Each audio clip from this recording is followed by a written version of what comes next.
اعلیٰ حضرت امام علیہ سنت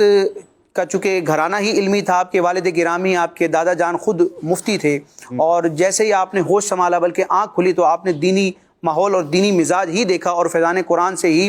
آپ کی آنکھیں منور ہوئیں۔ بہت چھوٹی ہی عمر میں اعلیٰ حضرت امام علیہ سنت نے ناظرہ مکمل کر لیا تھا، یعنی آج کے دور کے جو بچے ہیں جس عمر میں ناظرہ کرتے ہیں اس سے بہت کم عمر تھی، اور پھر اعلیٰ حضرت امام علیہ سنت نے علوم دینیہ کی طرف رخ فرمایا، اور بس وہ ایک سبب بنا تھا کہ کسی نے اعلیٰ حضرت امام علیہ سنت کو حافظ صاحب کہہ دیا، حالانکہ اعلیٰ حضرت امام علیہ سنت اس وقت تک حافظ نہیں تھے۔ تو اس مسلمان کے حسن زن کی لاج رہ جائے، تو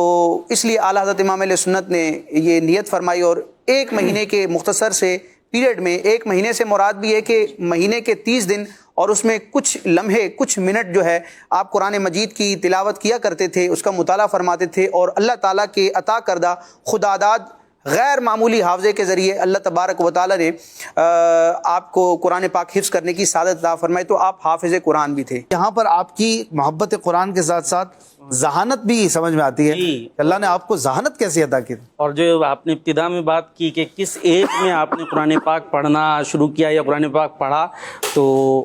ہمارے راشد بھائی نے بھی جو بیان کیا کہ نارملی جس عمر میں بچے آج کل بلکہ کہنا چاہیے پڑھنا چاہیے، تقریباً یہ 4 سال 4 ماہ سے جو ہے وہ ابتدا کرائی جاتی ہے۔ ٹھیک ہے، یہ بھی اچھا ایک طریقہ ہے، لیکن کتابوں میں ملتا ہے کہ اتنی ایج میں تو 4 سال میں آپ نے تقریباً قرآن پاک مکمل پڑھ لیا تھا، یعنی جس سے نارملی افتتاح ہوتا ہے، آغاز ہوتا ہے قرآن پاک پڑھنے کا، اس عمر تک اعلیٰ حضرت قرآن پاک پڑھ چکے تھے ناظرہ۔